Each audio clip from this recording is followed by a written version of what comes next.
State board of school education आसिया 10वीं class के नतीजे एक बारी परतिए छात्राएं की शानदार कारकर्दगी की उजागर किया है।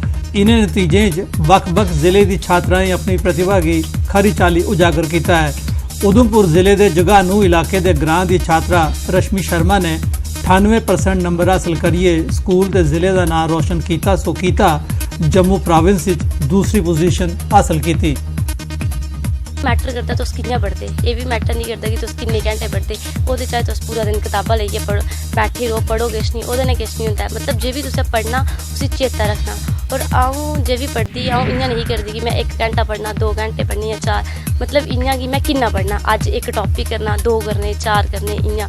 और जेके टीचर्स और जेके पेरेंट्स ओह् बड़ा सपोर्ट किया उन्हें मिगी। अगर टीचर पढ़ांदा रवै बच्चा नहीं पढ़ै ते ओह्दी गलती है। ओह् आर्मी च एज इंजीनियर जाना चाहनी और इस गल्ला जाना चाहनी आर्मी च कि आर्मी है जेह्का ओह् जी आर्मी प्रोवाइड करदी और कोई चीज़ मतलब देई नहीं सकदी। जियां और कोई तुस जाओड़ी जो डिफेंस दिंदी ओह् कोई और नहीं देई सकदा। इत्त गल्ला अ'ऊं आर्मी च जाना चाहनी ओह् भी as a engineer.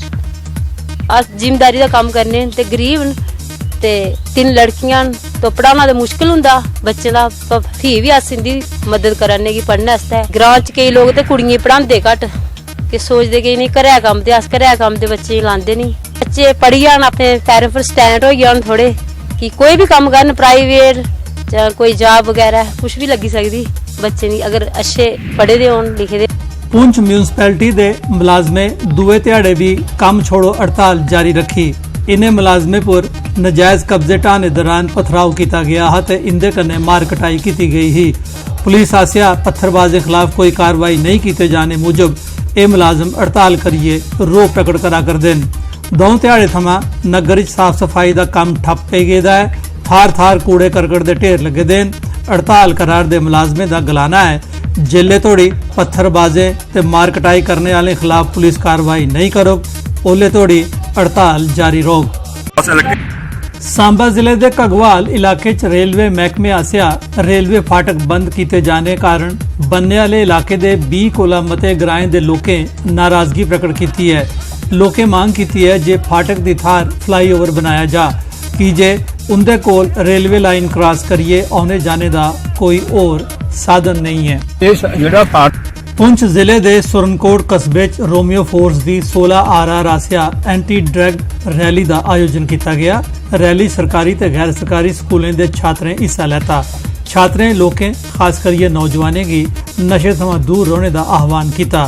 Rally government higher secondary Kathua जिले के यूथ सर्विसेज ते स्पोर्ट्स महकमे आसिया sports stadium Kathua inter zone level का टूर्नामेंट शुरू किया गया।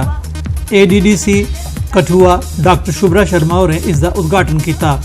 14 ते 17 बरें दे विद्यार्थियों की कैटेगरीज 12 ध्याड़े चलने वाले टूर्नामेंट 12 जोन के 900 खिडारी हिस्सा लै रहे हैं। टूर्नामेंट खो खो ते वाली सांबा जिले च जम्मू पठानकोट जरनैली सड़क उपर बड़ी ब्रह्मणा चौक, सांबा चौक, विजयपुर चौक ते घगवाल चौक ट्रैफिक जाम लगने कारण लोगों की बड़ी मुश्किल पेश आ रही है। लोगों का आखना है जे इन्हें चौकें च ट्रैफिक लाइटां नहीं होने कारण ट्रैफिक जैम लगता है। इस दे अलावा जरनैली सड़क उपर बड़ी स्पीड च गड्डियां चलने कारण पैदल चलने वाले की सड़क पार करने च बड़ी औख होंदी है। लोकें ट्रैफिक महकमे की अपील की है जो वो जरूरी कदम चुके। मेरी एको डिमांड है गवर्नमेंट के अगे और सारी खासकर सारी सांबा डिस्ट्रिक्ट एडमिनिस्ट्रेशन के अंदर कि जल्दी को जल्दी इनका इंतजाम किया जाए ट्रैफिक लाइट ना सांबा डिस्ट्रिक्ट।